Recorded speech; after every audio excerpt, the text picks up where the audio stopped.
along with this one too if you want. Something has changed within me. Something is not the same. I'm through with playing by the rules of someone else's game. Too late for second guessing. Too late to go back to sleep. It's time to trust my instincts. Close my eyes and leave. It's time to try defying gravity. I think I'll try defying gravity, and you can't pull me down. I'm through accepting limits, 'cause someone says they're so. Some things I cannot change, but till I try, I'll never know. Too long I've been afraid of losing love. I guess I've lost. Well, if that's love, it comes at much too high a cost.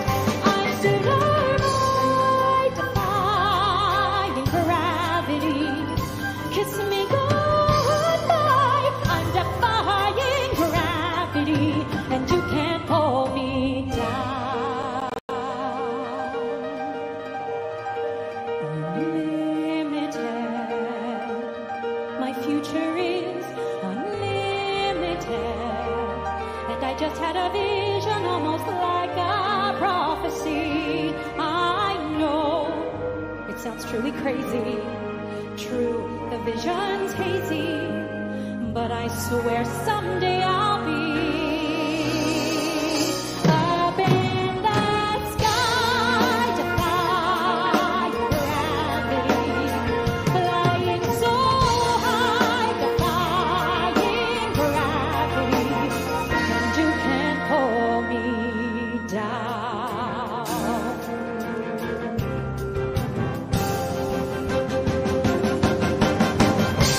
So if you can't find me, look to the western sky. As someone told me lately, everyone deserves a chance to fly. And if I'm flying solo, at least I'm flying free.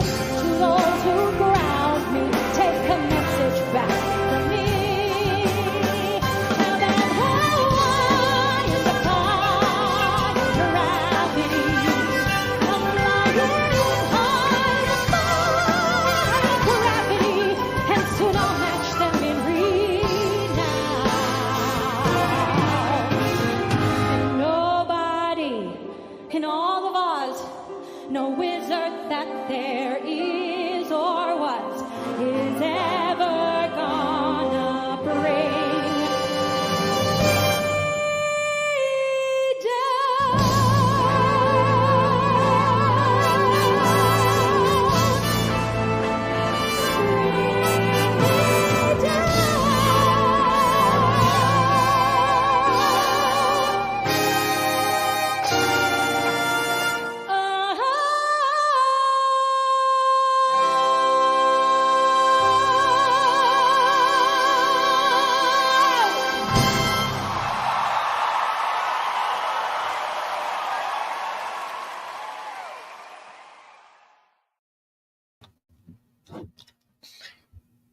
And good evening, everybody. How is everybody tonight?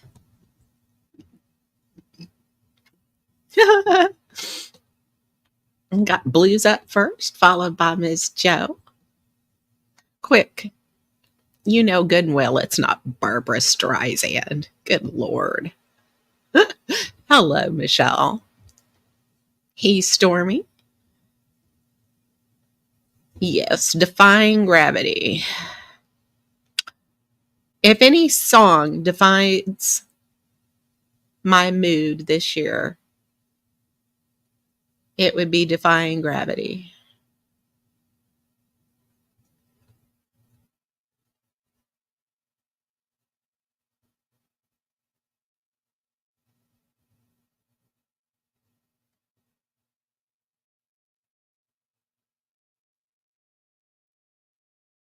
didn't choose the circumstances that made me have to fly solo, but I'm going to make the best of it.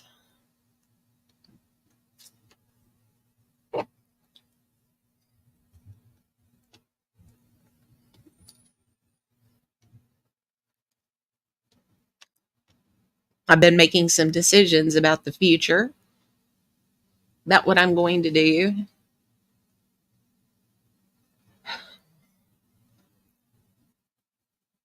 I've got to get back home to Fort Worth. I like it here well enough.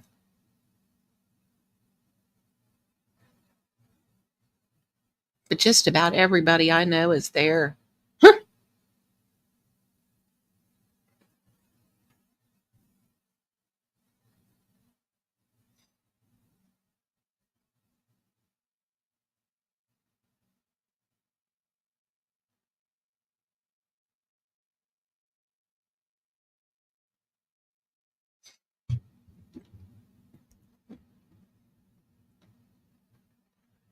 Not a really a wicked mood, just a defiant mood. A defiant one.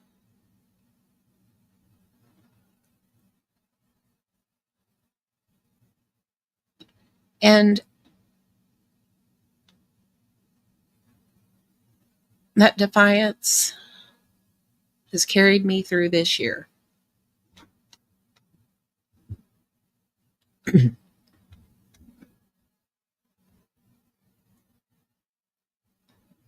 So I see Rebels still trolling Rada. Rada's still trolling Rebel. Bleh.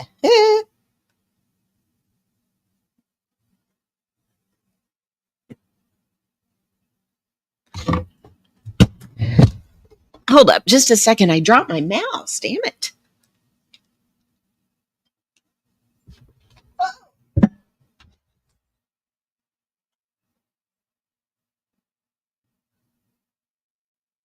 This was not a good day to have to get in the floor.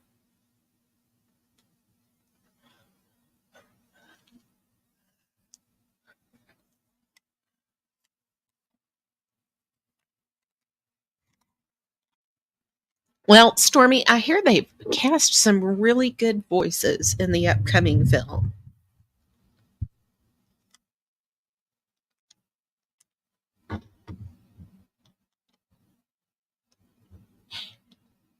Hey, Richard. How are you, Mr. Cheese?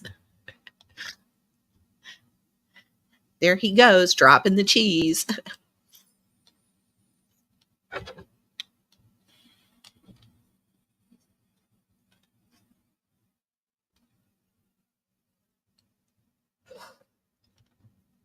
For those of you who don't know,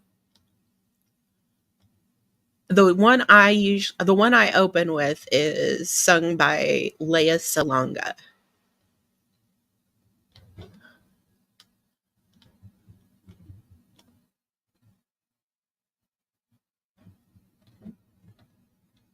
I'm aware of that. That was part of my motivation for wanting to be mobile.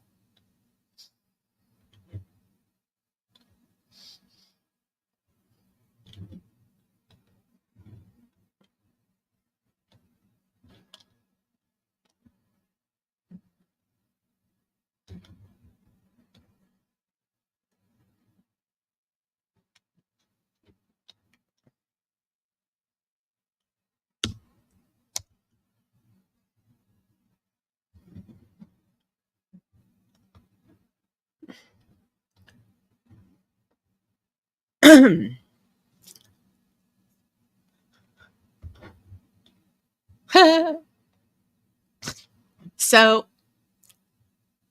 this person has posted on their community page about me before.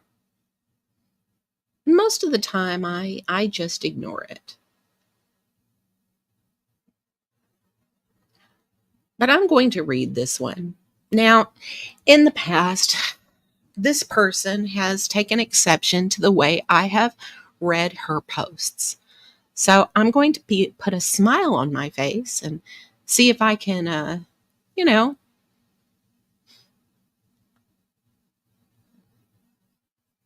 read it the way she intends it. I'm not sure what that means, but okay, we'll try. I don't get it.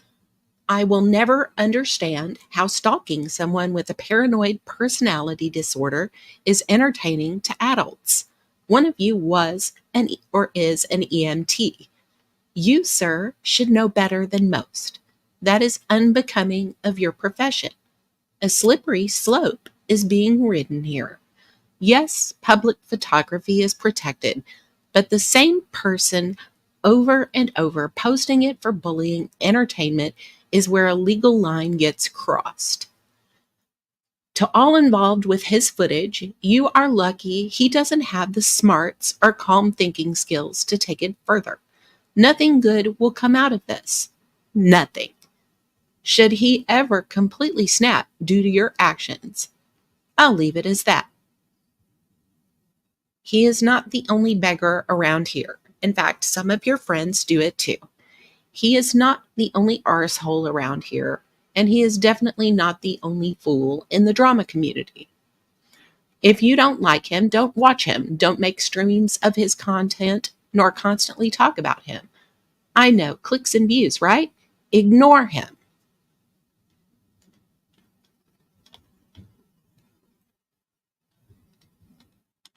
And this is where we get to me.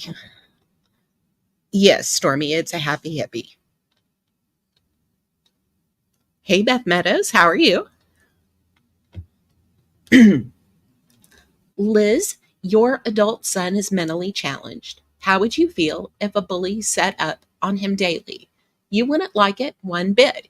You'd probably get enforcement involved.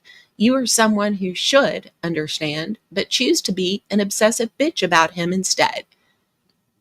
You are being used as the hate spokesperson and are too dumb and fucking proud of your role to see it. I hope your son sees what you do to the weak individuals in life. I'd like to end this by saying, years from now, most of you will reflect back to what you did to a paranoid man, and you will regret it. Thank you for reading this. A happy hippie. Well, I don't know if I kept the ire out of my voice this time or not. So, whatever.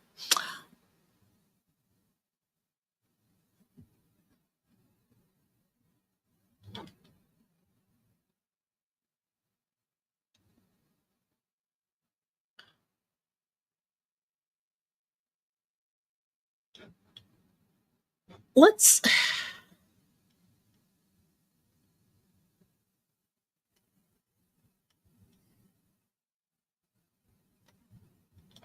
hold up just a second. I'm going to read this.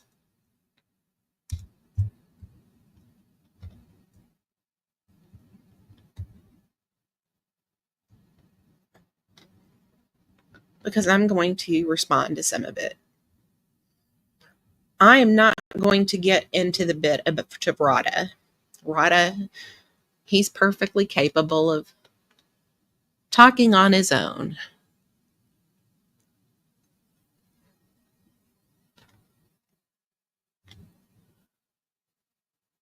He is not the only beggar around here. In fact, some of your friends do it too. My issue with Rebel has never been that he's been asking for money in and of itself. Him getting money hurts him.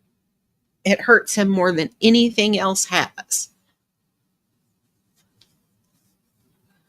He is not the only arsehole around here.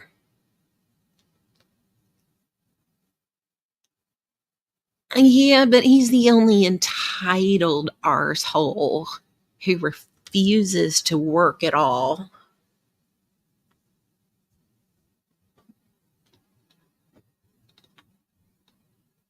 Who tries to extort people for money.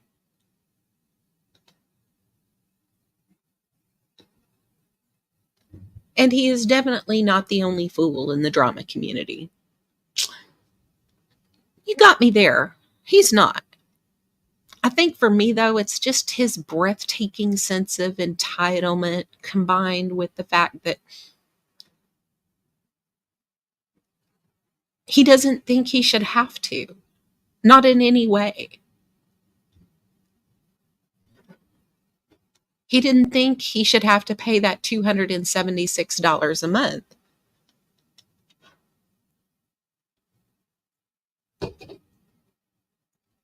So let's get to the part about that's directed at me about my son. My adult son is mentally challenged. And the question is, how would you feel if a bully set up on him daily? Under most circumstances, you're correct. I wouldn't like it one bit. However, the day my son comes on any sort of social media platform and behaves the way this person does and treats people the way this person does and acts entitled the way this person does is the day I get a step stool and kick his ass into gear myself.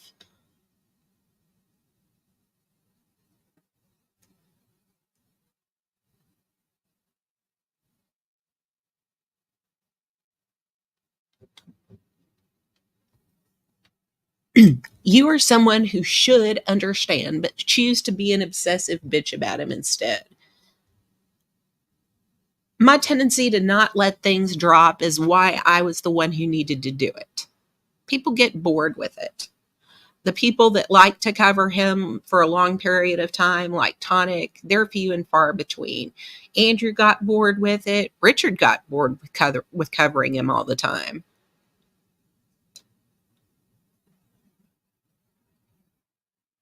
But it's not just Rebel that I tend to be focused on.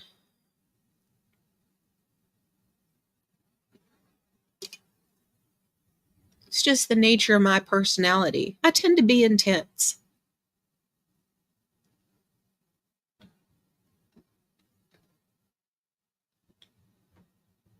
You are being used as the hate spokesperson and are too dumb and fucking proud of your role to see it.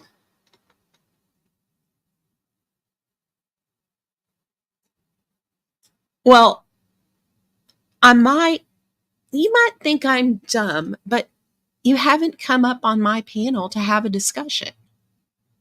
That's something I have absolutely offered you the opportunity to have, Happy Hippie, to have a reasonable discussion about this paranoid man. And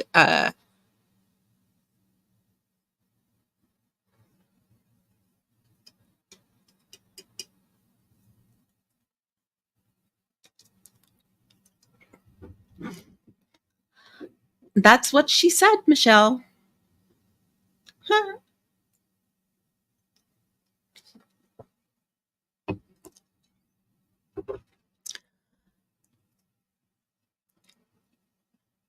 I, like I said, discussion has always been something I've been more than willing to have.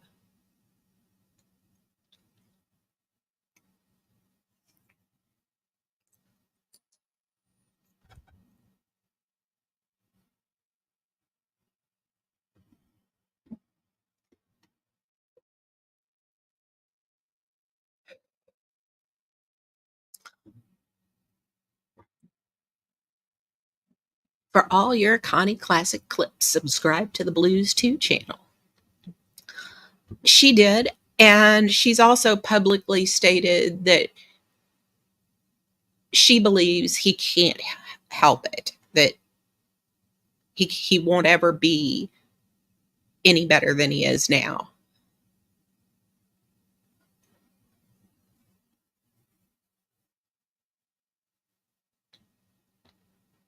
Hello, number 2 with fries. Welcome to the chat.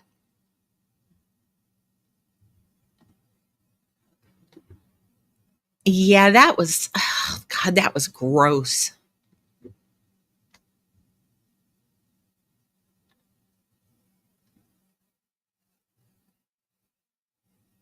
I don't know where Hassel is. She might still be working. She's usually here.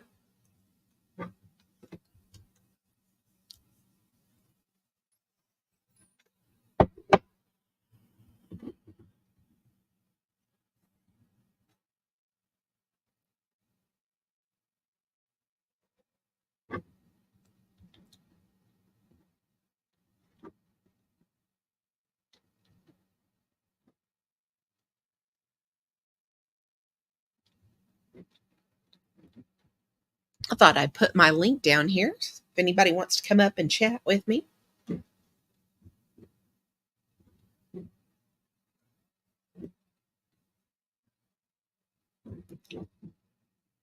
I think she believes he is so very, very broken that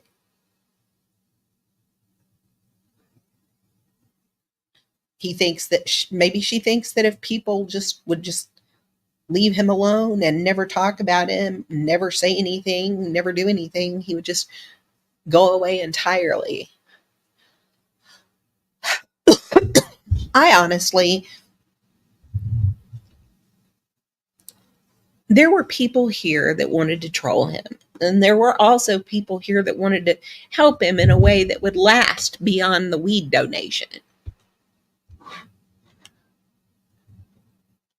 I feel it's hard for me to feel sorry for him because he has just so thoroughly done this to himself, even with people shouting the warnings.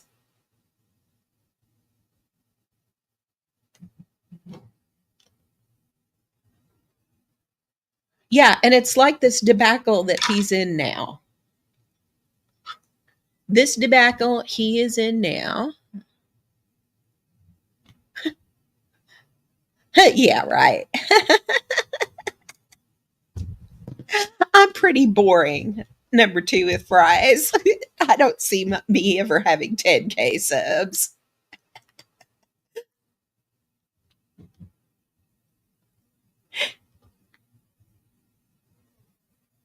But I thank you for sharing me out.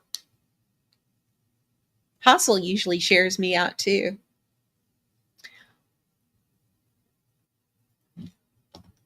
But yes, you are correct. He won't go away until the money stops. His donors are just plain tards. Now,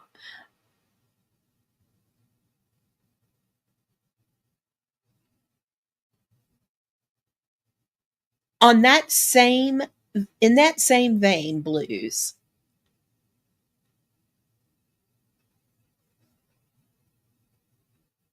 he's also not going to learn anything unless he loses.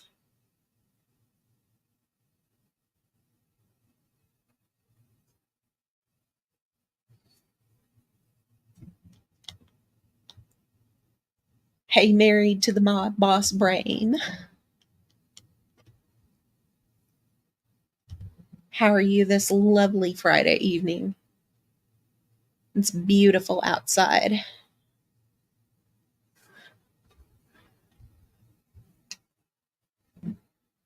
But he doesn't have even a shot of learning anything from any of this unless he loses.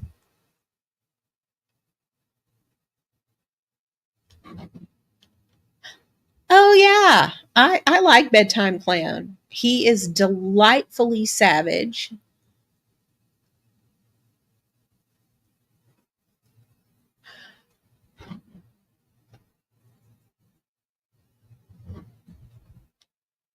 But he doesn't go real life on people.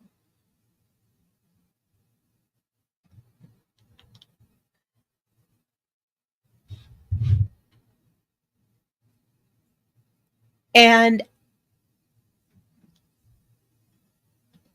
I'll go even further with that. Any lesson that I've ever learned, anything good about me as a person, they are things that I've had to buy dearly, particularly empathy.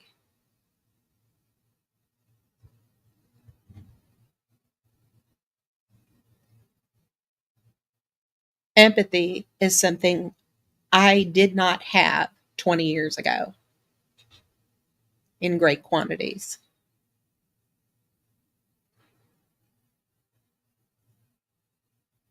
But I even have days where Rebel's situation just makes me go, it just makes me cringe because he has stuck himself in the no win scenario. But empathy in particular, I bought dearly.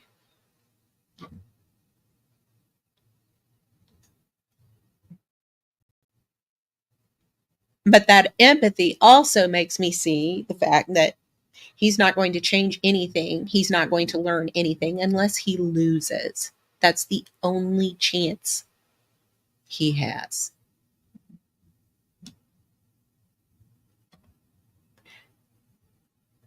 Yes, his donators hurt him. They hurt him. Every penny he gets harms him. Now, he has recently said that he has applied for disability. Now, I'm not going to get into the debate of whether or not he's going to get it. But I find it very interesting after all of the urging so many of us here have done in trying to get him to apply for SSI that now he has applied for it. And my theory is this. My theory is that the organization that he's gone to for help out of this mess, City Life,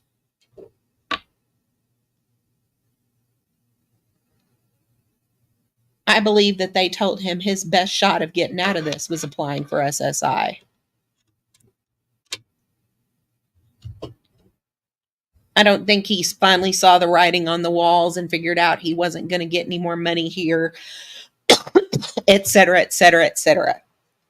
I think City Life told him that the only chance he had out of this debacle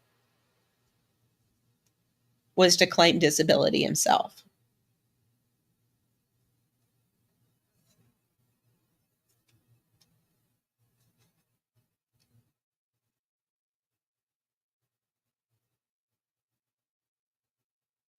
It's kind of like when you go into the system as a pregnant woman without insurance, they're automatically going to tell you to apply for Medicaid.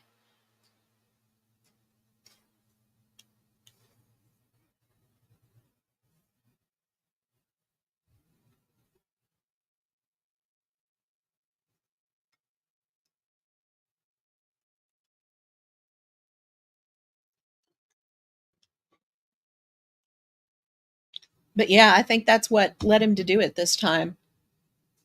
You know, not even his mother could get him to do it here a few years ago.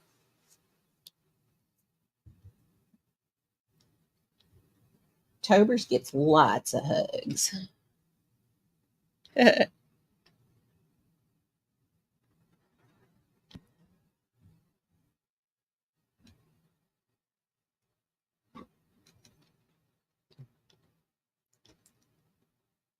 Yeah, he may be getting certified. Yep.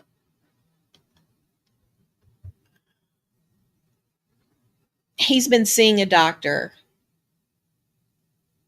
And of course, he'll only get if he gets approved, it'll only be approval for SSI because he's not paid into the system at all.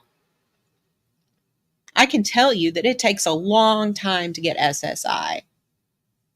The average wait for medical review is just under a year.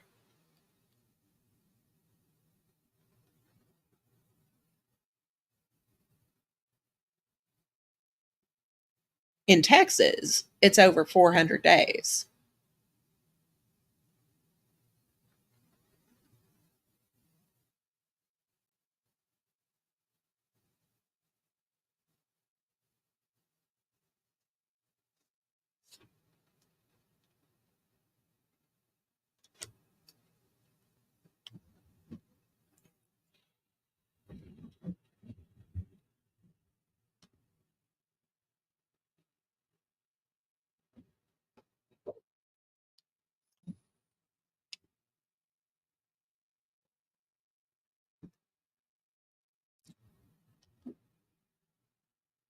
My daughter was not, which is just a testament to the combination of her physical and mental illness.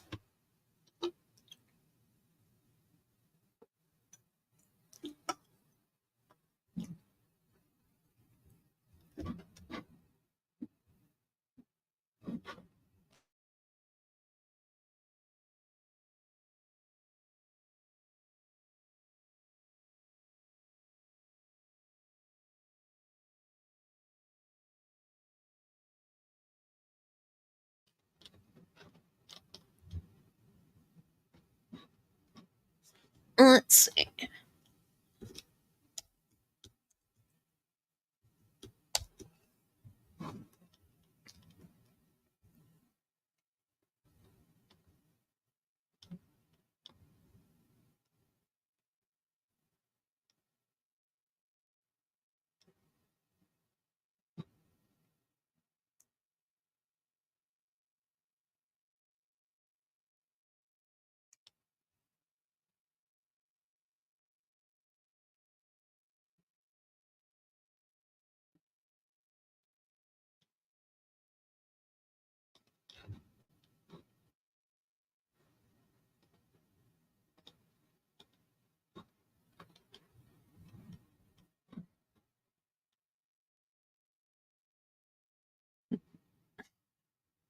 Yeah, be diced with lazy ass. This little motherfucker. This motherfucker. He was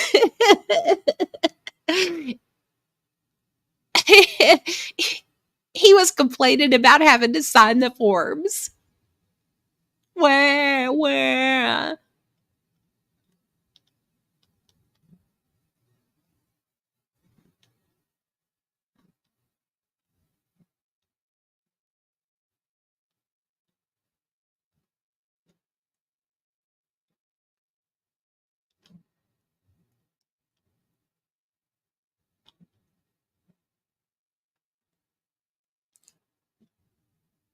Here we go.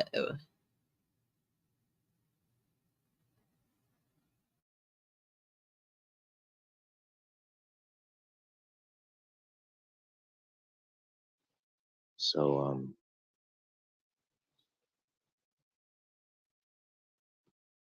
my mom, she's been feeling stomach pains for like the past, I don't know, maybe like 2 weeks or so. And, at first thought nothing of it. You know, maybe it's just something else. But it's like then I started feeling like pain, some weird, like, physical pains and shit. And it's just like,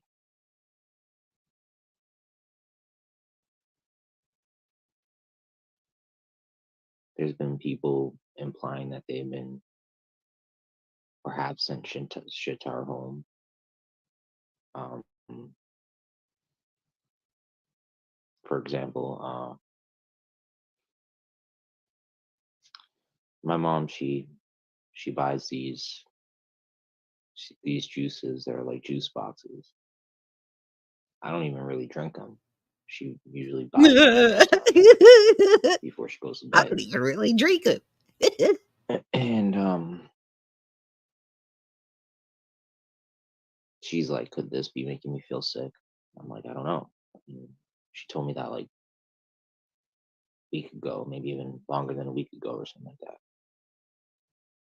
Still thought nothing of it, whatever. I'm in voice chat with Andrew earlier, and he's saying, "Oh, did you get those juice boxes that I sent you?" Whatever that's supposed to mean, I don't know. But if these people are sending food items or something that could make us sick, some sort of oregano or something like that, or something that might be intentionally, poisoned or something, I don't know. But I haven't felt right for a while. Been wondering why my health has been declining, and really didn't think anything of it. But then, knowing that if these people are actually doing that and sending shit to our home to like try to poison us or fucking with our like food deliveries and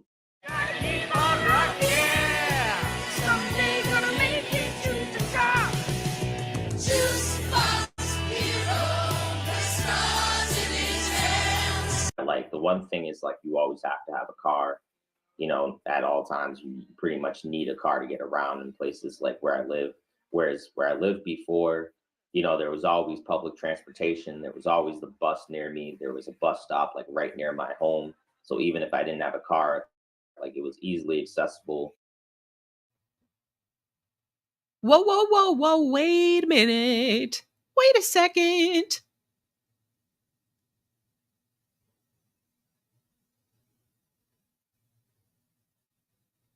This is the same little motherfucker who won't ride the bus at all. And he's talking about the bus, public transportation. This little meme too good to ride the bus. To get where I wanted to get, even if it was like the supermarket was like a little far in my old house. Like it was about maybe like 20 minutes walk, 25 minutes or something. So like I still had to push the carriage back home when I had like food and shit. And I used to bring back like an entire carriage packed full of food back in the day, when we lived at our old house. And so I used to push it even in the wintertime. I pushed the whole carriage back home because like there was no other way I was going to be able to take the food back home without pushing it. And, at first it was embarrassing because there's cars, people look at you and stuff, and, people give you the look. And then, and plus I thought, oh, are the police going to stop me and give me shit for pushing a carriage of food back home or something like that, and plus it looks ghetto as shit. But after a while, like I was just like, you know what, I toughened up and I got some balls, and I was just like, you know what, if someone gives me shit, like fuck them. Like, I have my mother who's disabled at home. It's not like there's any other way for me to bring the food back home. And I didn't have a car at that point yet. So the only thing I could do was push the carriage of food back home, a full carriage, 20-minute walk, even through like the rain and the snow and shit. And I'd still do it because like I knew we needed food. We needed food. And I had to be the one to go out to get it because at that time, I had no idea about Instacart. So yeah, at that time, I had no idea that there was even Instacart. Like I barely went online. I barely used apps. I barely had any idea about like Uber and how it worked and shit. So I wasn't like, and it's funny because I was working Uber. I was doing Uber Eats at that time, but I had no idea that they had a whole delivery service for like grocery shopping and shit. And I thought it was going to be like this. You dumb little shit. You weren't doing no Uber Eats if you didn't have a car.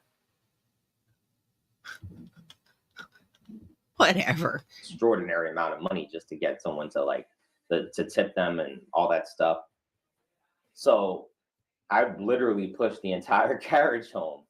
And man, I would do it again still if I didn't have a car because I'd rather go to the supermarket myself to know what I'm buying. It's easy, it's quicker, it's more simple. Like I don't have to wait. Like whenever I'm waiting for something, whether it be delivery service or whether it's like an item on Amazon or Google, even just anything. And like I always have to anticipate it and I think about it too much. And oh my God, are they gonna come? Like is it gonna, show up? When are they gonna show up? I just anticipate shit way too much. And so that's why I like taking care of things. You mean you act like a little kid about everything you fucking buy? Okay. Myself when it comes to like shopping and shit. Cause like, I hate having to wait. I hate having to like make it feel like it's like a drug deal. And oh, I have to wait for my fix. And oh, I just when I want to get those candy bars that I chose to get at the supermarket, I have to wait till, Jorge gets here, with his, Hyundai, pulling up, that's you supposed to come at racist the back little at fuck. 4:15. And I have to schedule the time right so I'm there at that time. And I have to be there to make sure I open the door for Jorge. And it's a whole frustrating thought process of thinking that someone is going to bring food and get it right and get all the food I want and shit. So I mean, my way of looking at it either way was I would still done that because I still wanted to buy what I wanted to get and know what I was getting. So did I bring back the shopping cart when you were done? So that's the funniest part. I'm glad you brought that up, John Golf. So what happened is back then I used to push so many carriages of food back home and shit that eventually I had about like I don't even know, 10, 15 carts back in my yard, like in the shed. And so I put them back in the shed in the yard. And I used to hide them because I didn't want them to be seen by the public. Try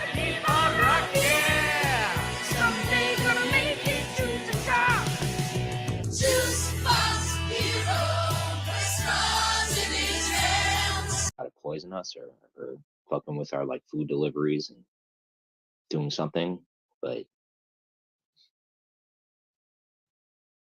like that doesn't make those people any different from terrorists if that's what they're doing.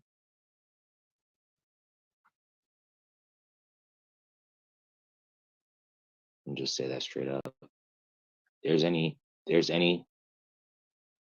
connection to my mom being sick or feeling sick and you fucking people, or why I'm feeling sick, I swear to God, there's no way I can prove it, but You little hypochondriac. I don't know. And you know what? If you and your mother All are I not know is feeling that well, it's because you know you're not living right. she's been sick now, feeling the same kind of You ain't living right. pain in her stomach for the past, about 2 weeks now. In the daytime, she seems sort of okay, but she says she hasn't gotten sleep at night. She's losing sleep. I don't know what the fuck to believe, but if these people are fucking with our food source or something to cause us to get sick, ain't no different than Al Qaeda. Ain't no different than those terrorists in the Middle East.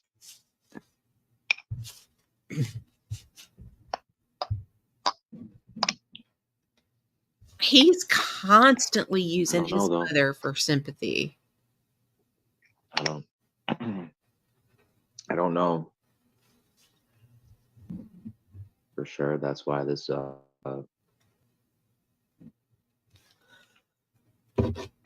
But there's a lot of people that I know that they hate us. That's, see us put in danger, and I don't know. All I know is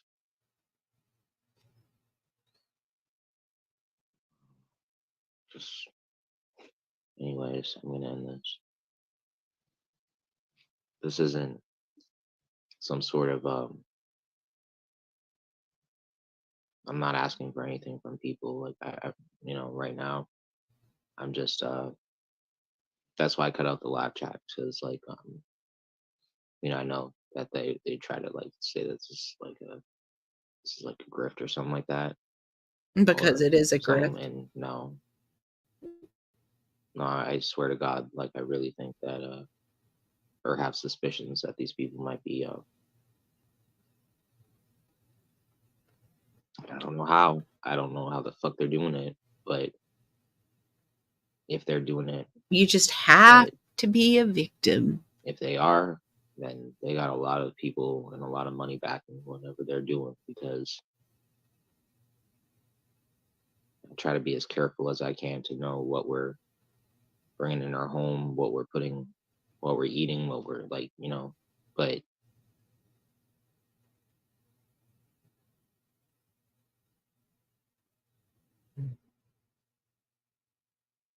are these people who are willing to go that far?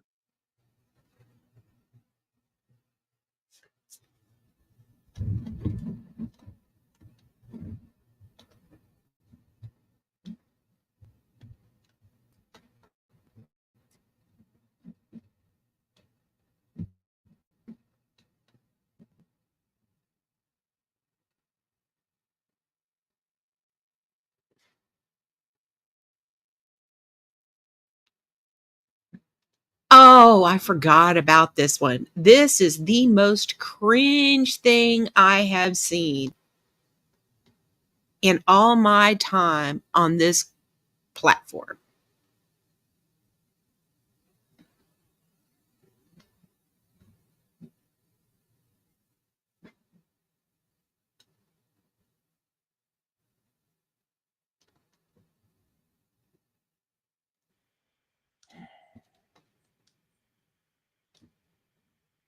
And it's moments like these that make me so much more pissed off at STL and Page, because they totally could have came through with that 80. Like, and I'm gonna call them out again. Like, I swear to God, Page and STL. Like seriously.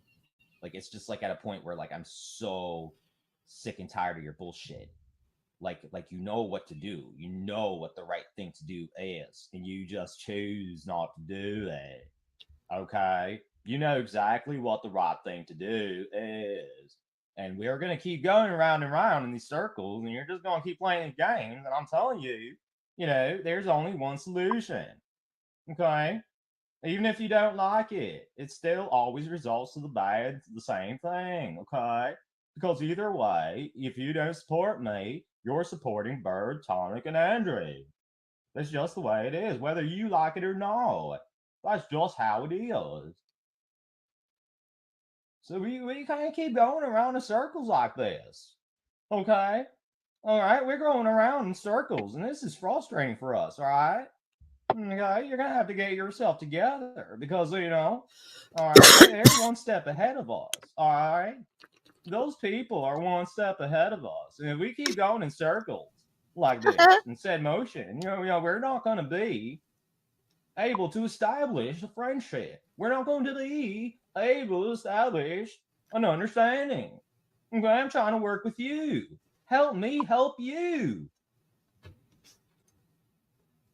All right. Okay. All right. That's the only solution. It is. Bird and his friends are smart. They're smarter than you. They have more resources. They have more money. Okay. There's only one solution. Support Rebs. Okay? That's the only solution. It always was the only solution was to support Rebs. You have to support Rebs if you don't want to support Bird. Okay? You have to support Rebs if you don't want to support Andrew. You have to support Rebs if you don't want to support Tonic. Okay? That's just the way it works. Okay? You're going to have to support Rebs if you don't support the shit show. That's just the way it works. Okay? This is a part of nature. It's just how things are around here, okay? Do you see any other rebel? Does anyone here raise your hand if you see another rebel? No, you don't? You don't see another rebel city? Nope. Anyone raise your hand? Anybody here named Rebel City? Rebel City, Rebel City? Anyone here? No? That's what I thought. That's what I thought. So who are you turning to? Shiva? I could be. Like who? Like tell me who these saviors against Tonic and Andrew and Bird are. Who are these saviors who are going to stand up against them? Who? Please show me the light. This is a Show me troll the light. community. I People wanna see stand it. up for themselves. Okay, I want to be blessed too. How do I see this light? STL, help me help you. I want to see the light. I do. I want to understand how you're going to take down Tonic, how you're going to take down Andrew, how you're going to take down all these tyrants. Please explain. Please explain. It's not an Aussie accent. What the fuck?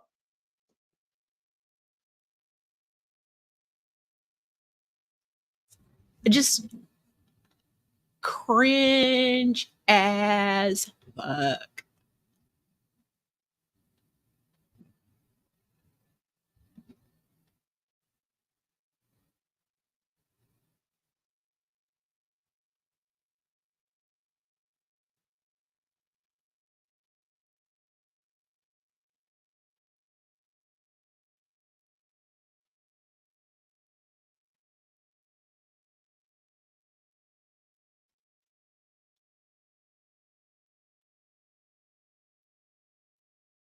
Oh, this one is a favorite of mine.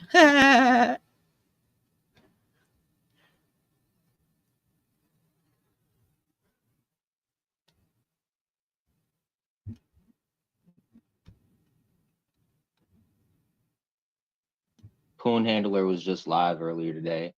He ended his stream just a little while ago, which tells me he got the donations that he needed.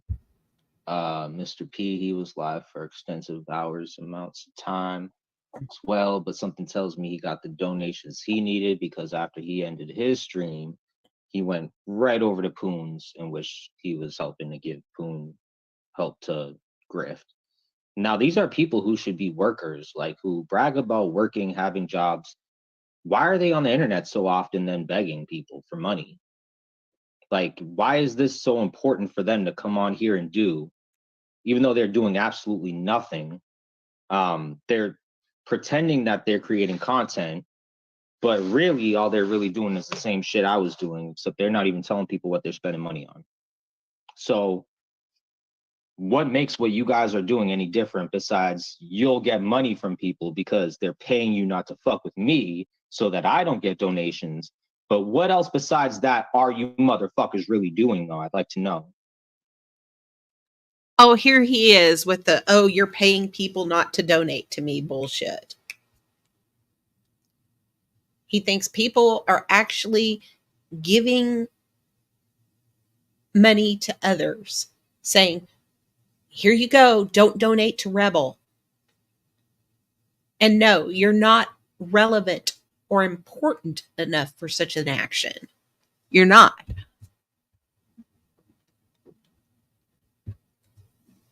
Like, really, when you really think about it, besides taking money from the same 3-4 people out here throwing money, what are you guys doing? Because you're going to go live another 2, 3, 4 hours from now on some other channel, grift again from the same fucking people throwing you guys money, who were just throwing you money just a few hours ago. You're going to do the same thing all over again.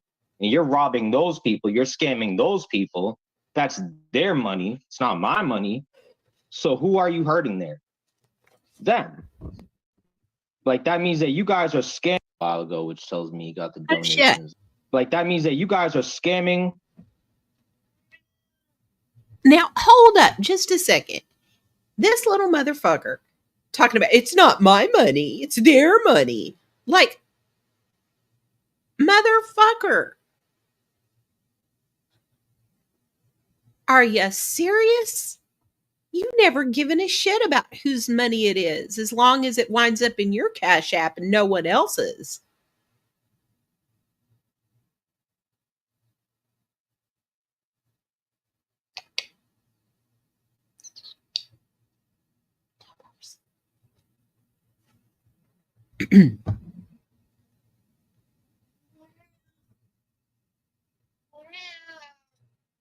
Someone's talking. What is it, boy?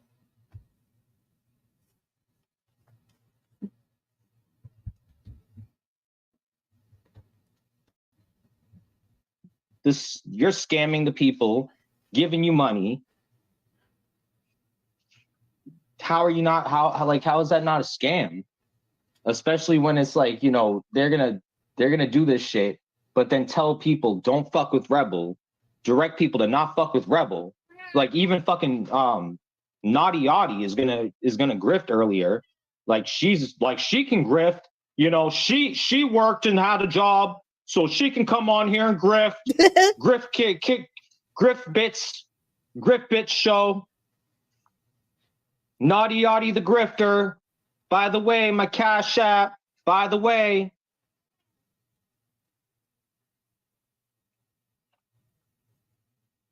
I mean, it's just really like the hypocrisy is real, but it's only going to be the few people giving you guys money for the sake of me not getting money out here. And that's going to be the only reason why these people will continue to give you money. And once they grow bored of that shit, none of y'all are going to get money. None of you motherfuckers are going to get money. Uh-huh.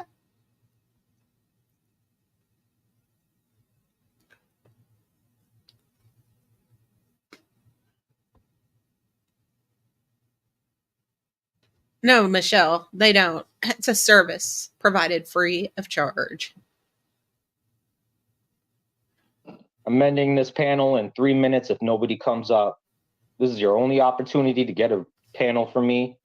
Other than that, you guys want a panel after this? $147 fucking dollars. But here's the thing, y'all. If I continue to get no donations, like at all, and it doesn't have to be $147 right up front, like right away, like just $147 in one lump sum. Like, let's just say I don't get donations at all anymore. Okay. But neither should those motherfuckers get donations any fucking more.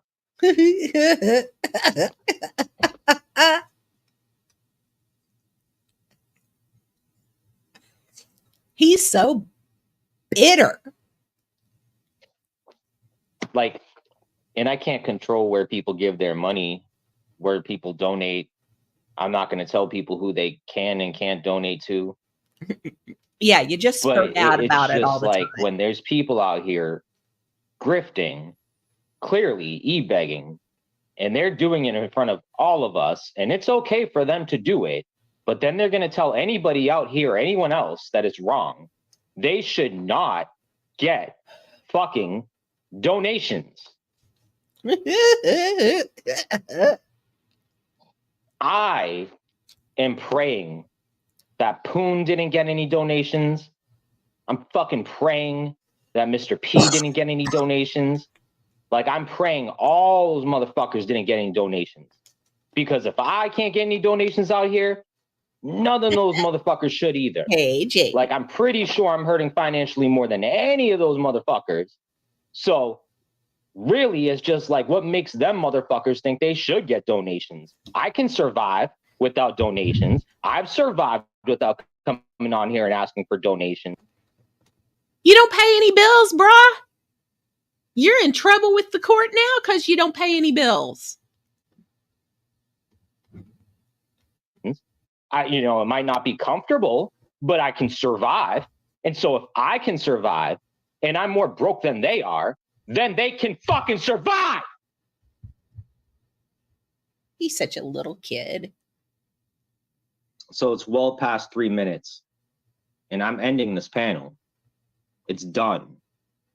Not dropping the link again. It's fucking done. Y'all want a panel again? $147 fucking dollars.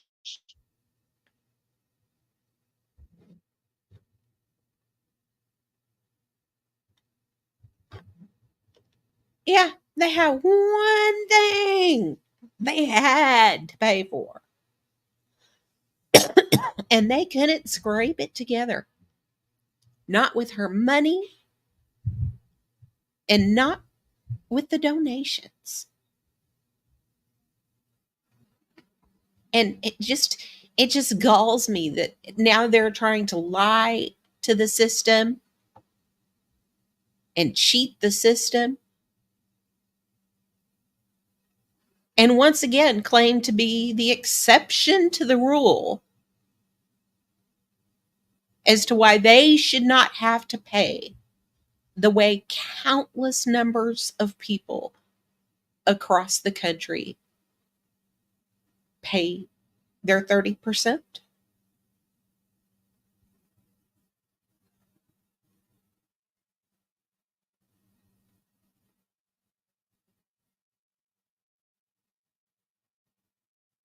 But you quit your job because of a combination of toxic laziness and an unwillingness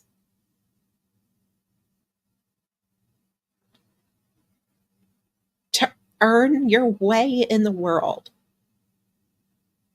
even a little, even for the principle. And principles, it's what you're lacking. Your mother didn't teach you anything except Section 8 and the system and taking and taking and taking.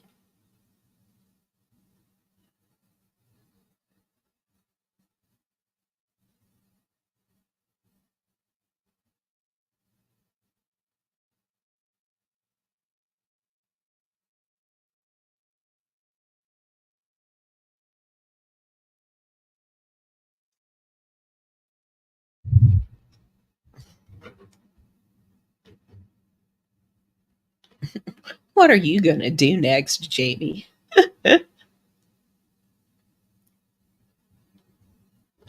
But yeah, he does tell people who to donate to. But yes, that one is a favorite of mine, mostly because it just puts that entitlement on display. That little kid, I didn't get invited to the birthday party, so nobody else should either. Why is everybody else eating ice cream?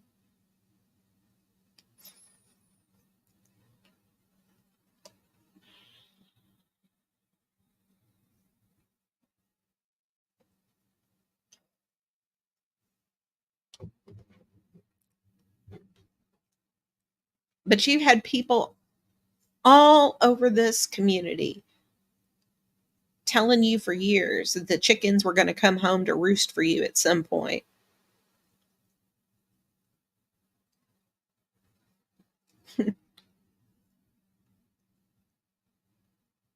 You had somebody even try to help you with how much you owed. And you curse her to this day.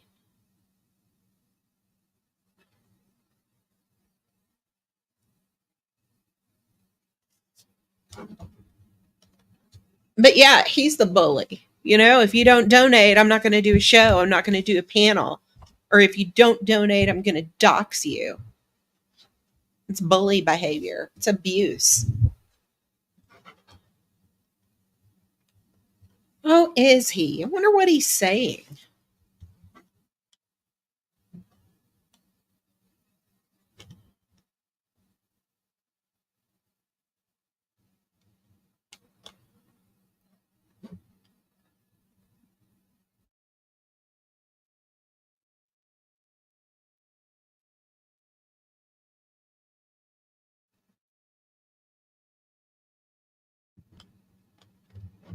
Not much yet.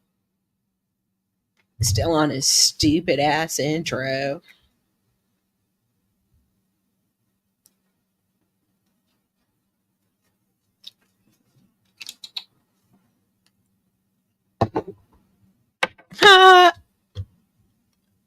Oh, well, you know how he just loves me to pieces to pieces.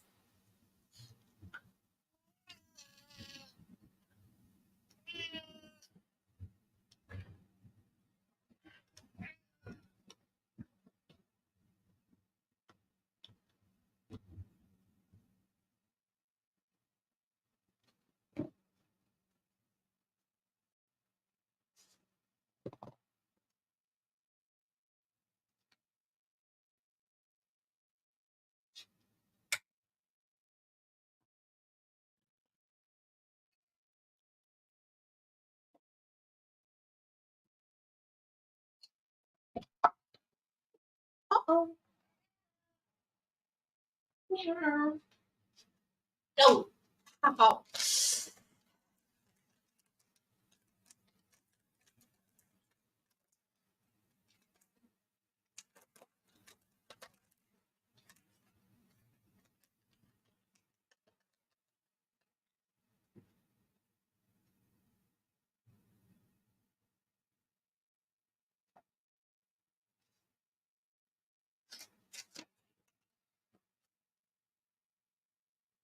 Here, baby.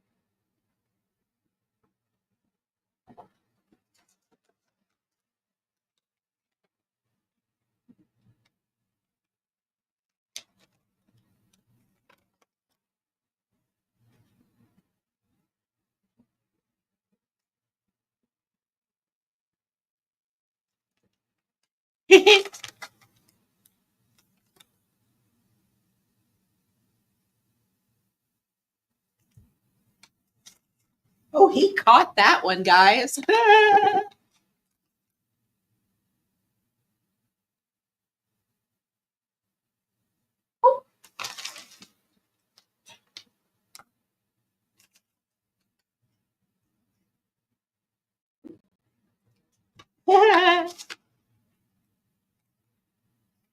Not too bad for a fat old cat, huh?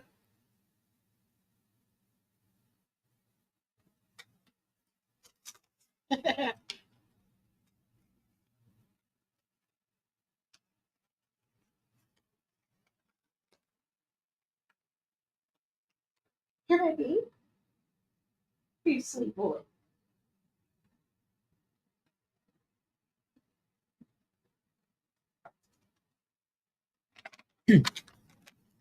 Hello, Amanda Erickson. Welcome to the chat.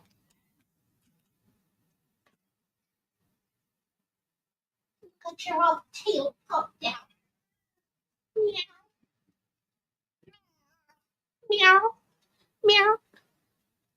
Here he is. Here he is. Sweet boy. He's such a good boy. And you're correct. He is a star. He is absolutely a star.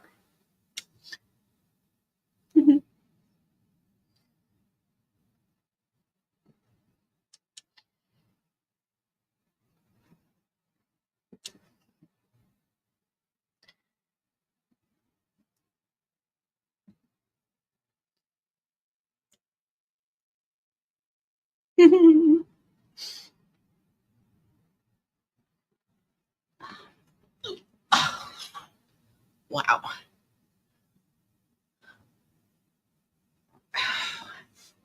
I'm not moving very well today.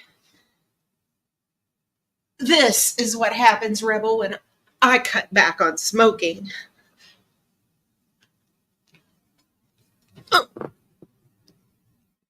I get a little creaky in the joints.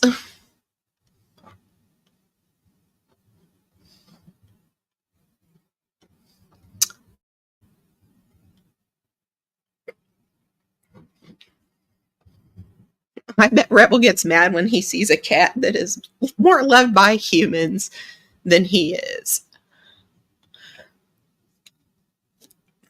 Too late, Dave Peterson. If you think Tobers does not feel privileged already.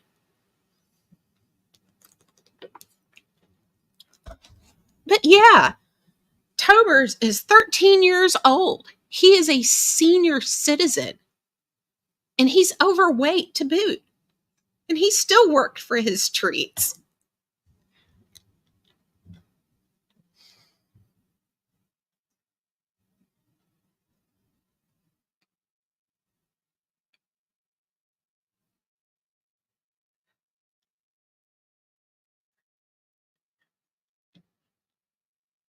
That's right. He's a boss cat.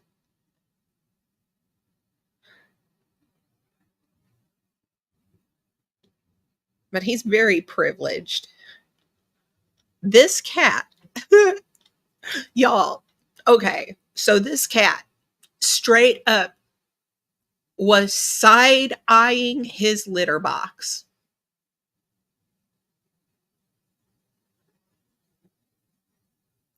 Side-eyeing his litter box. And I went over and looked. And I use crystal cat litter because he's a senior cat. And I don't want clay litter getting embedded in his paws because it was. So I used the crystal cat litter. And I looked at it and I was like, all right. So I changed his cat litter. And he looks at me and he goes in. He looks, sniffs his litter box, paws around in a little bit. And then he does his thing.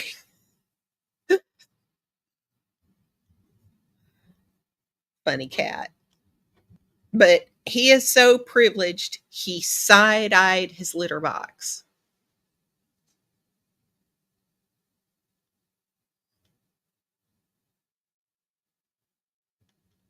I usually change out the litter about once a week.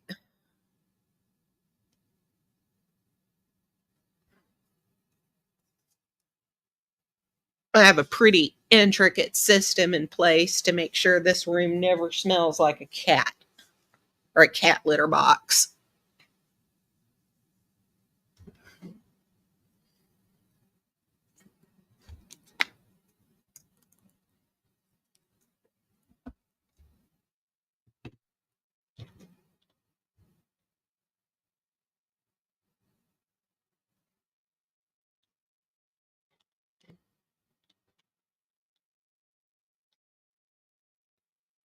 He's such a good kitty, though.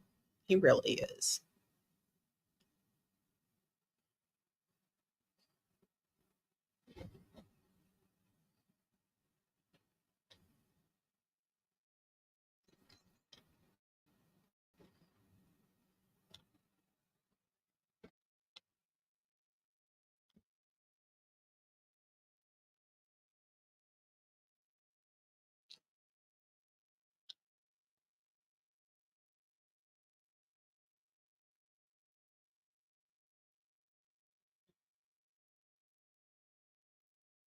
I'm going to start this.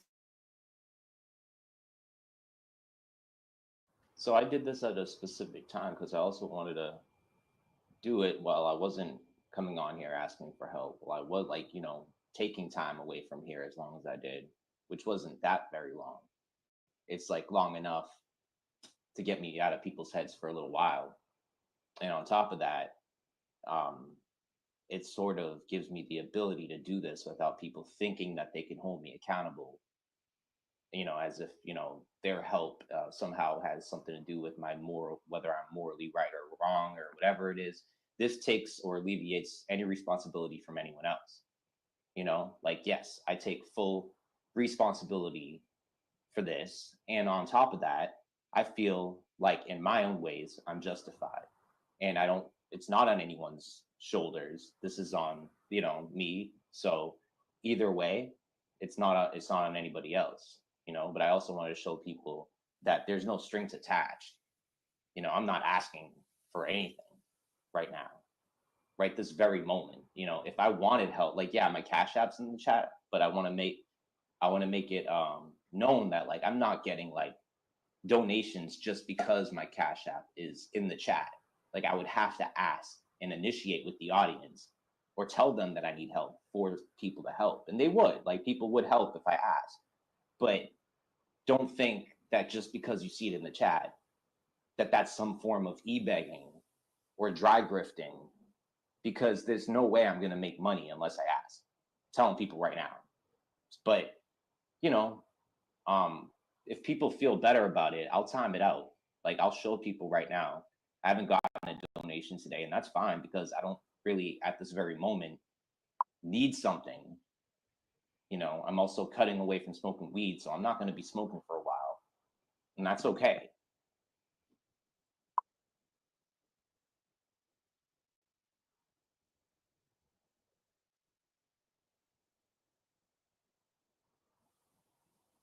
Yeah, uh, I've been intentionally trying to cut back from smoking cigarettes, smoking weed, because honestly, I do want to learn how to invest and save money. And if I continue to smoke all the time, or I don't cut down, like, I'm not going to be able to ever do anything. Also, I wanted to figure out a way to make money myself, even if it's just a little bit. The only way I could do that is by taking time away from this. And if I came on here, um, I'm just gonna be wasting too much time. You are correct. The only way you are going to really make money is to take time away from this. I mean, Rebel, if you're going to do these streams here on YouTube, here at the bottom, you got to be pretty much of the mind that you're not going to really make much money. I didn't,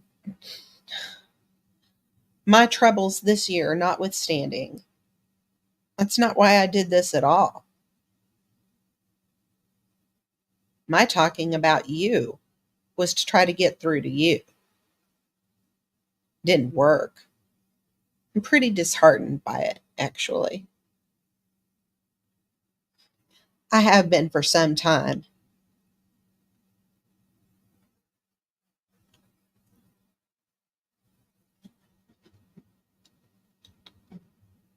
Where I could be focusing on other ways to try to better my life or my mom's life. And I don't think that being here as much is, like, very uh I just don't think it's very good right now for me. Like, I just honestly, like, could make more money if I came on here, asked for help.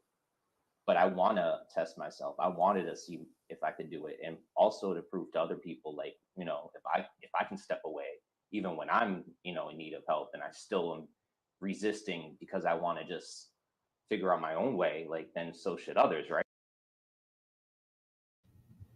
Oh, and here is the motivation for this whole fucking rant. Just like the motivation for the other rant.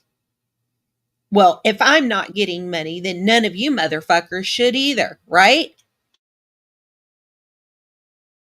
Right? Technically, if I'm doing that, why shouldn't other people, rely on their own ways to make income? The narcissist dry begging is a manipulation tactic that they use to elicit sympathetic attention from those around them, to gain financial assistance from those around them by either subtly or overtly hinting at what they require from other people and expecting other people to fulfill these without the narcissist directly asking for them. So the narcissist can claim later on that they never asked you to, therefore they're removing responsibility and passing the blame over to you. A few dry begging phrases that a narcissist might come out with are things such as, I don't know how I'll manage, but I guess I'll figure it out. Life's been tough and no one cares about me. No one appreciates me after all I've done for them. My family just don't understand me. I wish someone would appreciate all the sacrifices I've made. I feel so lonely, but nobody cares about me. If someone would loan me some money, that would be the answer to all my problems. Oh, I'd love to have that, but I guess I just can't afford it right now. I don't want to burden anyone. I don't want to be a burden. I do so much, but no one ever does anything for me. With these phrases, they're indirectly seeking validation and support from those around them. And the people they are speaking to, the sympathetic listener to these phrases, is often the one who's left feeling guilty and obligated into helping their narcissistic friend, their narcissistic parent, their narcissistic partner out in some way. And it becomes increasingly difficult to create the appropriate boundaries so that they don't take advantage of you.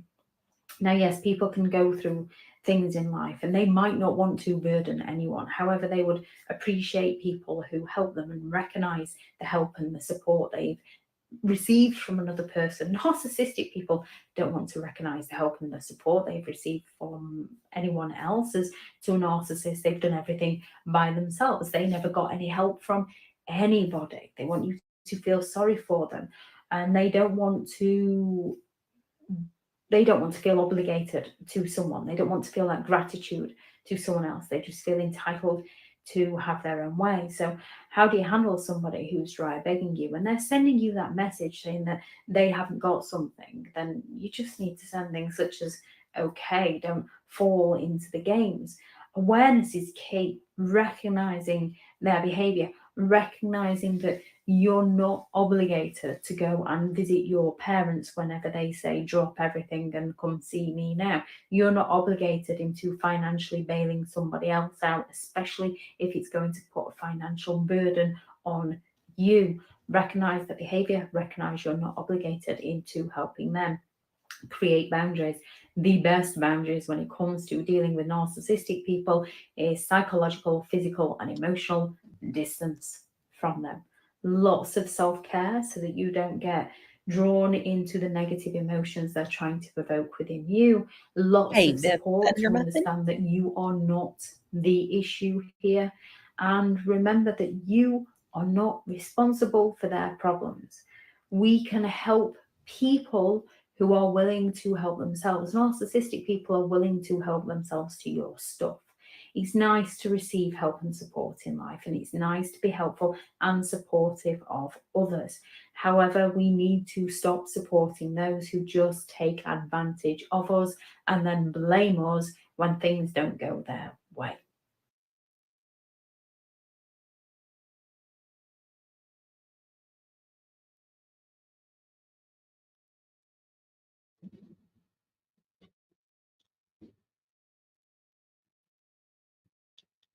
It's going all right, Biff.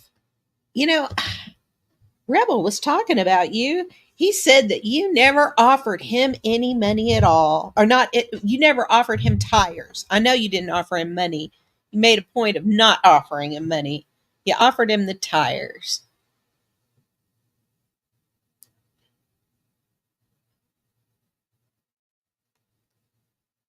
Just another person that what you were willing to offer wasn't good enough.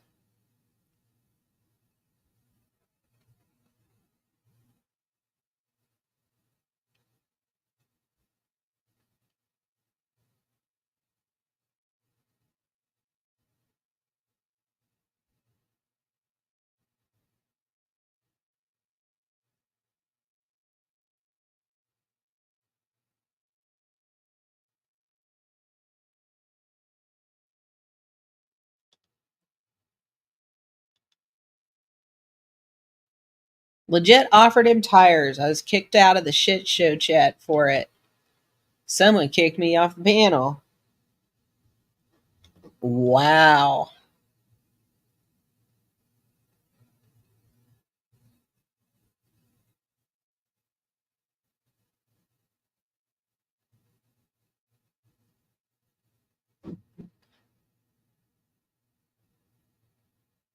This is That's why nobody wants to help you now.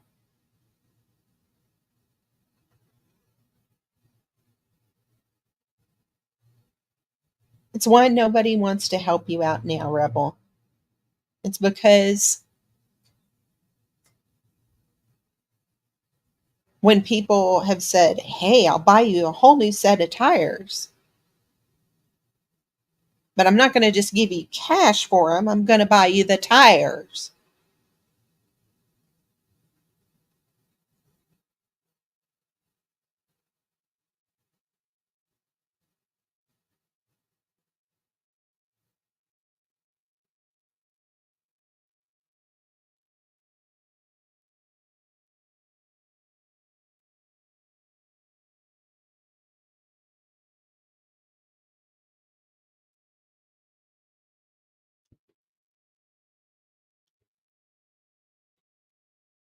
But yet, this is the same little twerp that ripped this community up one end and down the other. Tires mounted, inflated, balanced, and delivered to his doorstep. It's pretty awesome.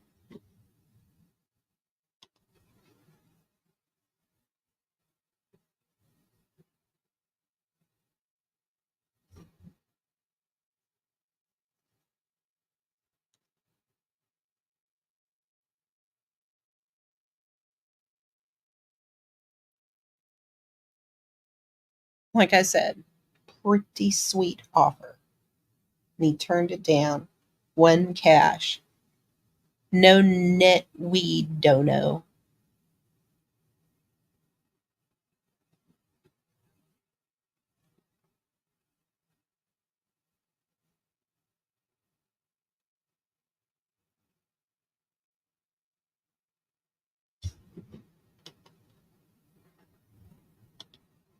Website called Tire Rack. Well, I got new tires on my car a while back.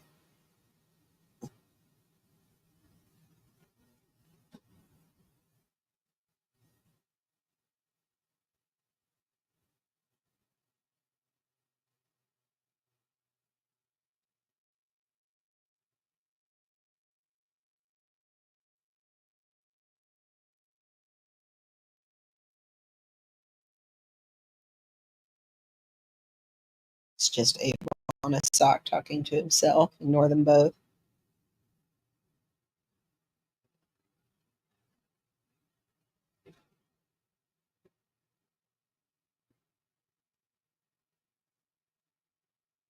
Yeah, I got tires back in July. All fixed up.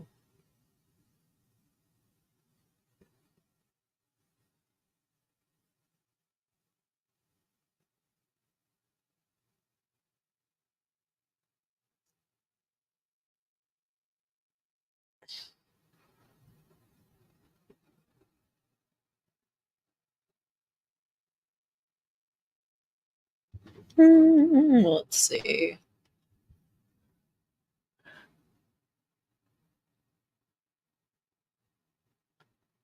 Connie's got a sock in his chat.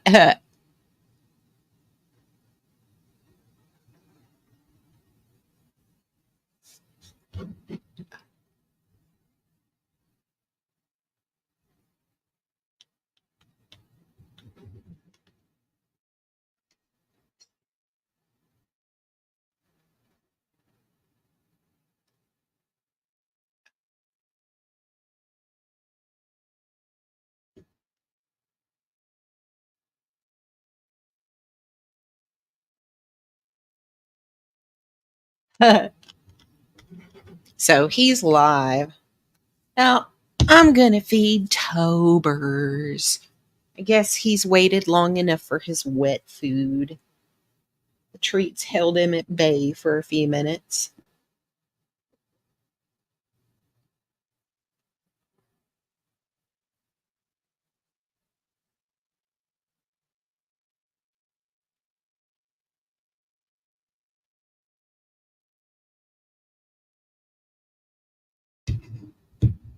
Oh.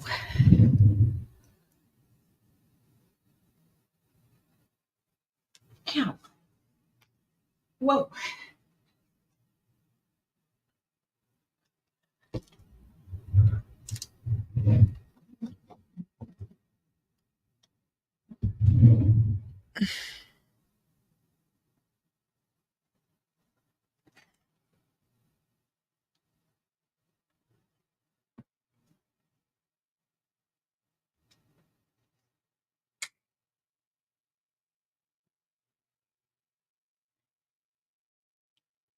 Are you blinking at me?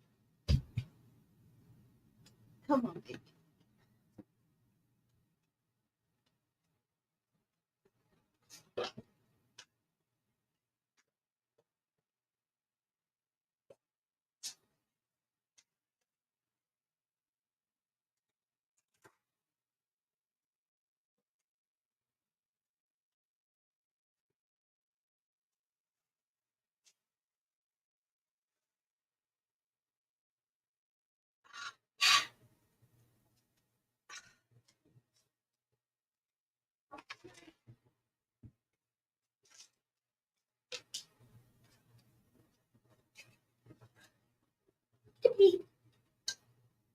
He says, I'm hungry, I'm hungry, I'm hungry, I'm hungry.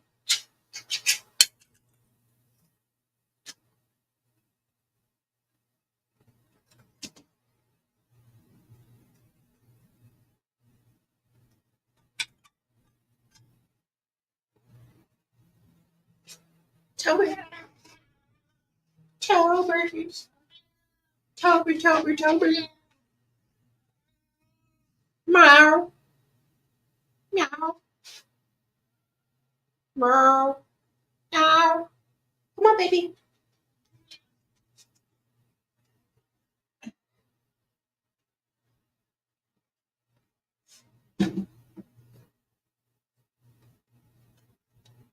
I'll be right back. I have to wash my hands.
He's my good boy.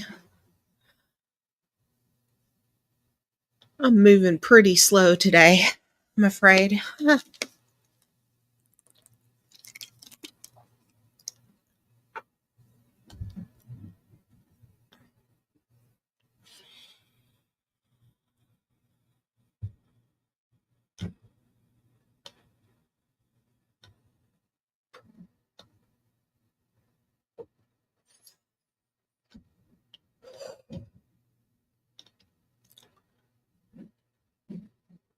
Rebel always comes in his own chat on his socks.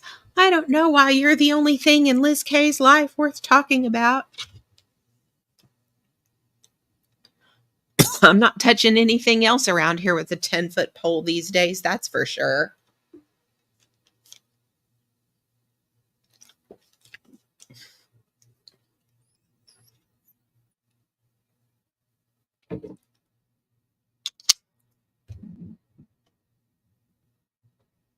But yes, he is a special kitty. And a sweet baby.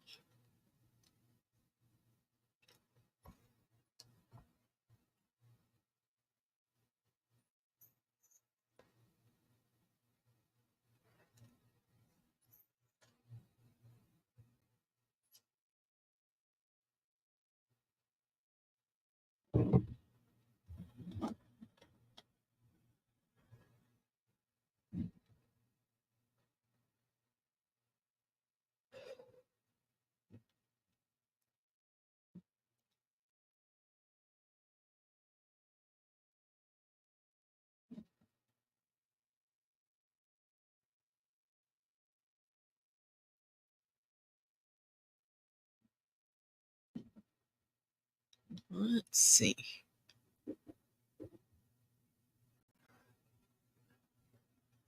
You can watch one of these. No, I don't like that one. I hate that one. I understand why it's necessary.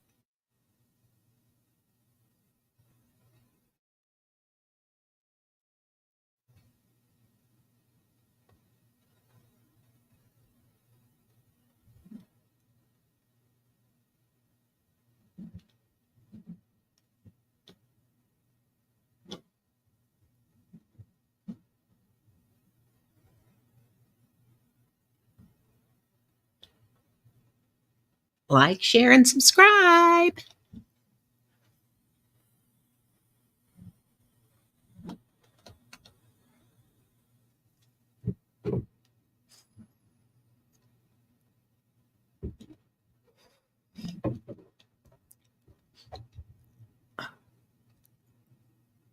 So years ago, my daughter was in this talent show.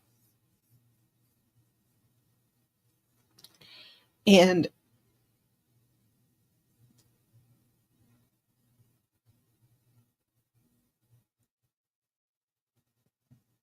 there was this girl who had this act, and she fancied herself just an all around performer.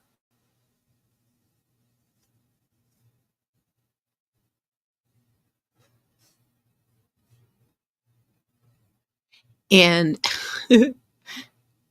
she had written this song about herself.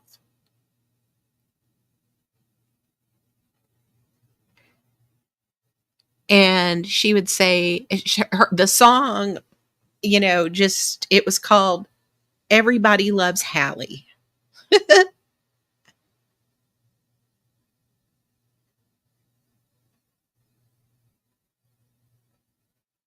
And we were on our way home from the talent show. And my mom, and that's how long ago this was. That's how long ago this was. My mom was still alive. She said, that was a dumb song that one girl sang. Said, she's got a good voice. The stuff she opened with was good.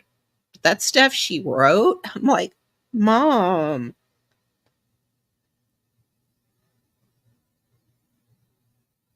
She says, well, we can make the song better. She says, well, why don't we make the song about Tobers?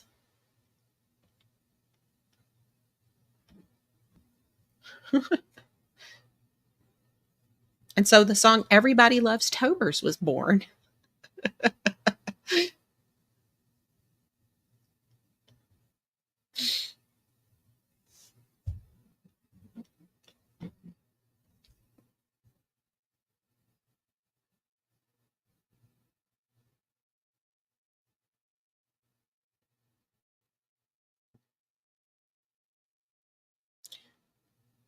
That was right before I hired the opera coach for my daughter. In fact, that talent show was the performance that made me realize that she needed a specialized voice coach and that I really couldn't get her any further.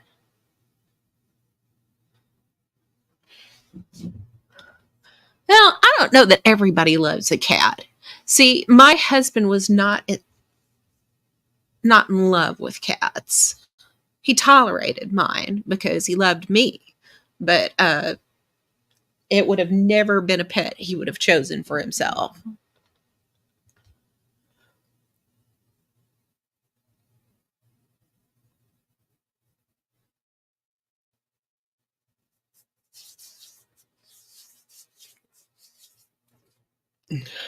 But I think they came to tolerate each other, my husband and Tobers.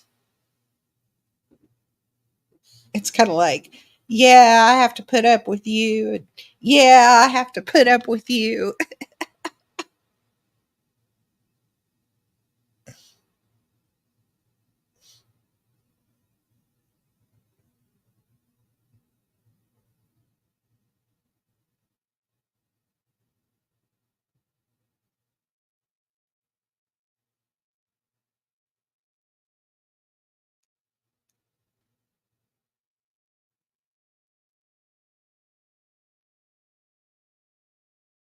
Cats can be judgy. Yes, they can.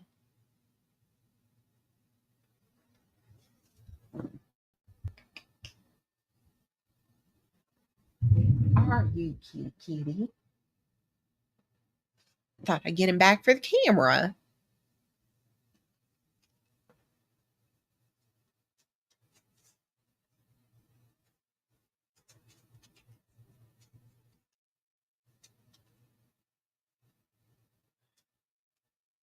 Here we go. Oh, wow.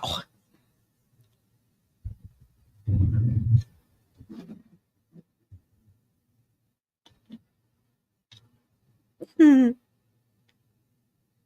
Here he is.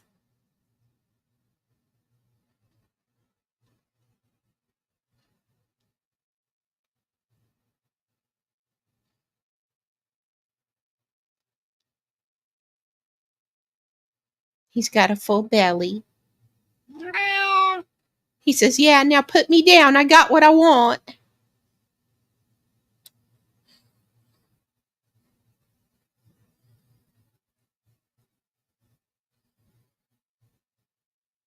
I love the glowing eyes too. Here we go. Glow, little Tobers, glimmer, glimmer.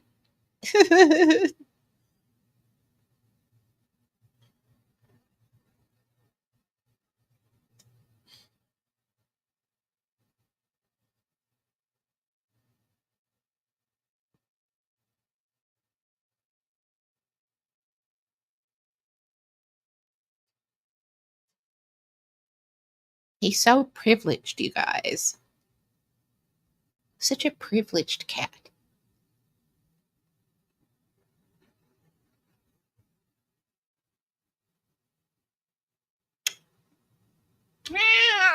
Oh, okay. All right. Meow.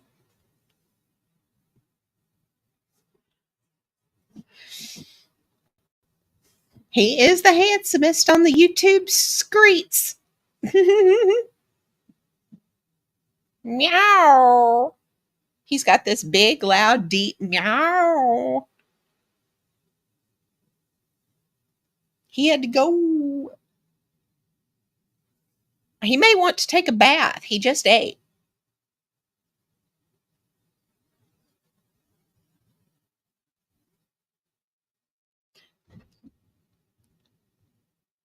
He had important cat business to tend to, Beth Meadows.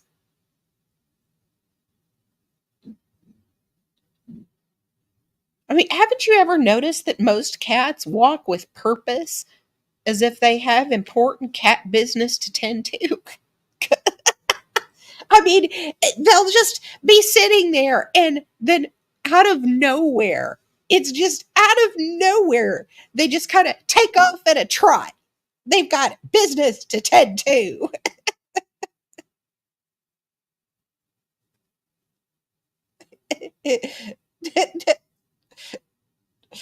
He was going to hook up with some ladies at the kitty bar.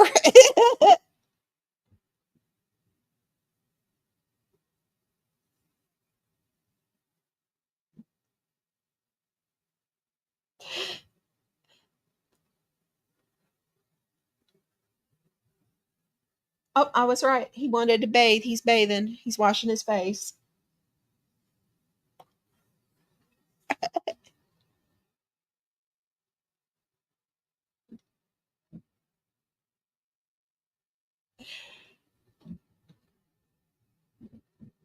The He is past the zoomies. He does not get the zoomies anymore. He's 13, so he's past the zoomies. I think he does pretty well to jump for treats.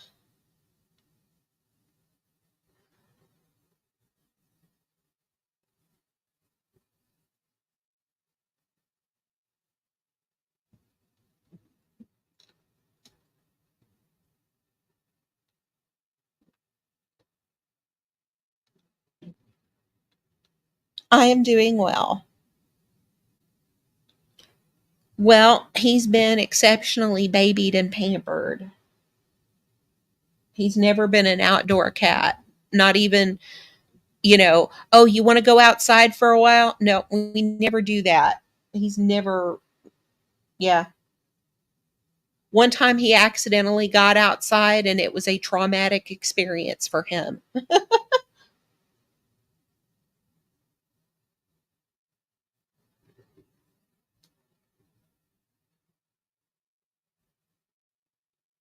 But yeah, I had him spayed, not spayed, neutered as a kitten, and he's pretty much been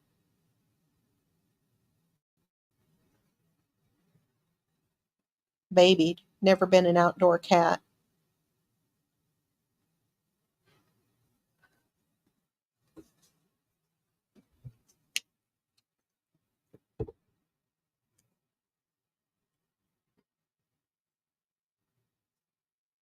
Occasionally I've been here when I've been here and I get home with some groceries and I'll leave the door to my room open and then I leave the front door open and I'll make a couple of trips back and forth to the car. And sometimes Tobers will come out and he'll just stand there at the front door. He doesn't come outside. He'll just stand there and he'll watch me go out to the car and watch me come back and then follow me back in my room.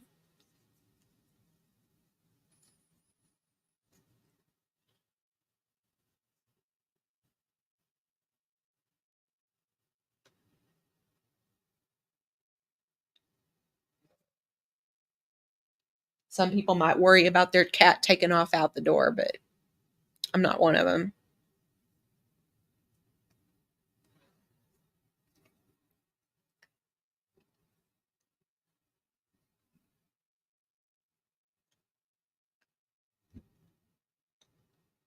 Well, my daughter, she used to have answers for that.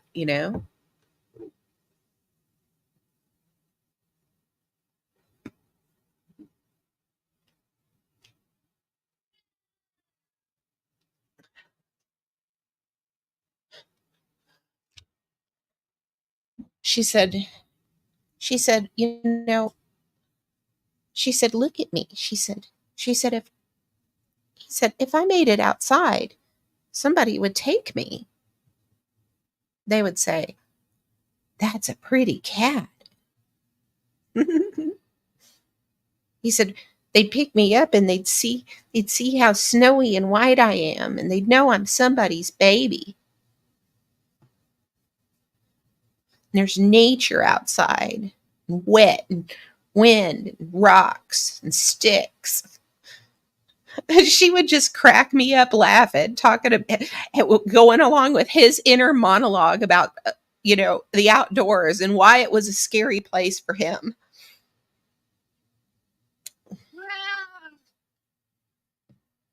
Meow. Oh.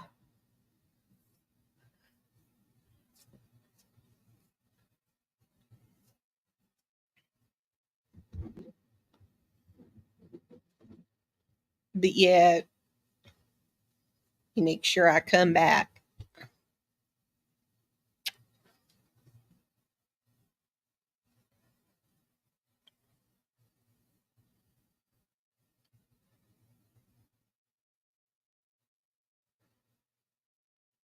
So this weekend, who knows what's going to happen this weekend? I mean, I have my normal Sunday plans and go from there. But, I've been living in Dallas here since July, and I like it here well enough, but most of my friends and my family are back in Fort Worth, and more than ever, I think I need my connections in life. And of course, now that I'm not tied down to any one place,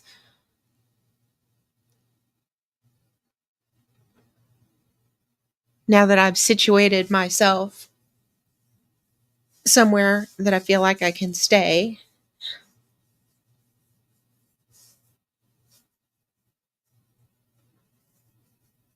because I'm at the end of 4 weeks. I'm almost at the end of 30 days.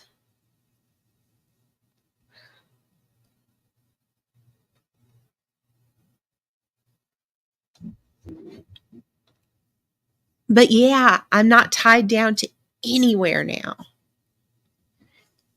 And a little over a year ago, when I wanted to look for another job before, that was one of the things I told my husband. I said, if I went somewhere totally remote, I said, we could move and we could go wherever we wanted to go. We wouldn't be tied down anywhere. And if you wanted to go live out somewhere in the country, we could. But the Lord had other plans for us, I'm afraid.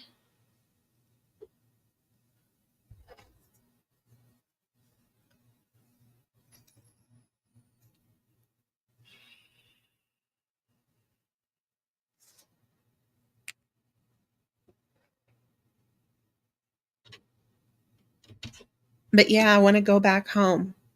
I want to look at laying down roots again. Now that I'm in a position where I can look at doing so. I'll have to stay here for a little while longer, a few more months.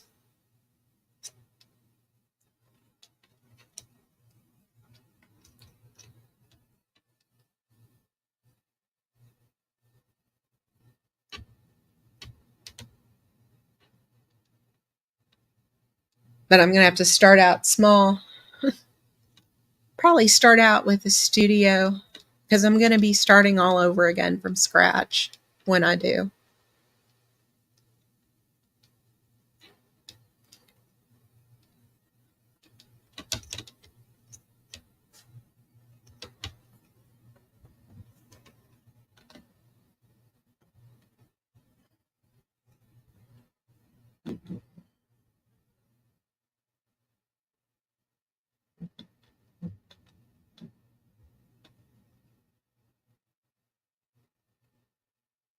Yeah, he wants to make sure I come back.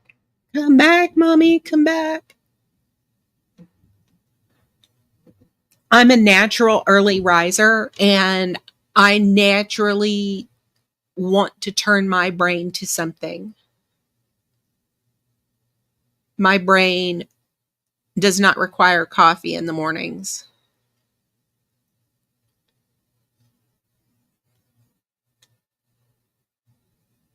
It's just, believe it or not, it's just not an issue.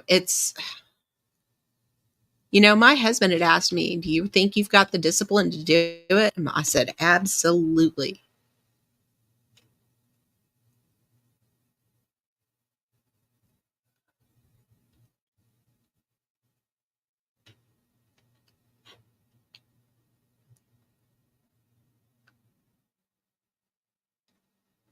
But yeah, I don't have to have anybody force me to go to work every day.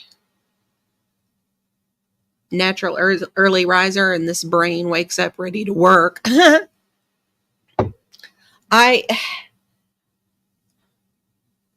hoping, this week I've really gotten to pick up the pace, which is better for my brain anyway, because I need it to go fast.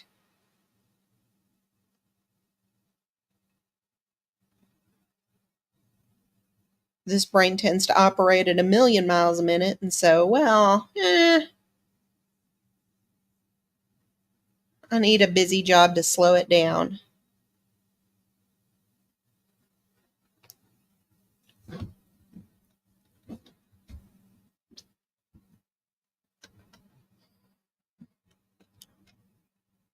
Well, I wanted to thank everybody that came to my chat tonight. Y'all are the best. I'm so glad y'all come and listen to me prattle for a while and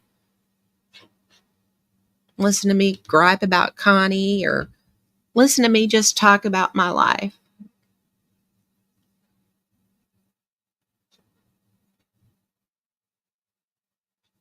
I'm kind of hoping that once I go back to Fort Worth next year, I'll be able to pick up a little bit more of a social life, because just being here all the time, it gets lonesome. I look forward to the weekends because I get out of the house and I go see people, and on Sundays I go to mass and go to visit my kids and my grandbaby, and so I think I really want a little bit more of a social life. And now that I work remotely, I think I'll be able to accomplish that.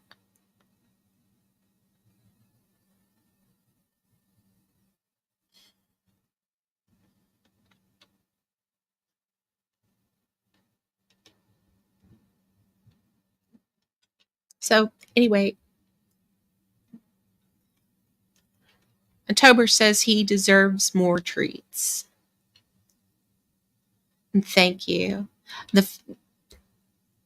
When people come to see me and just listen to me, that I feel valued and appreciated. I'm glad somebody wants to hear me share my struggles, because we're not alone at the end of the day.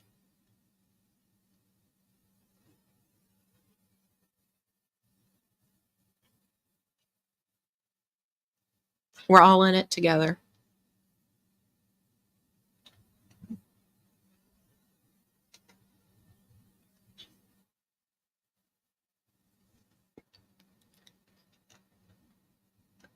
But yes, Tober says he definitely deserves more treats. Anyway, I will see you on the streets, and y'all have a great weekend. Thanks for coming by.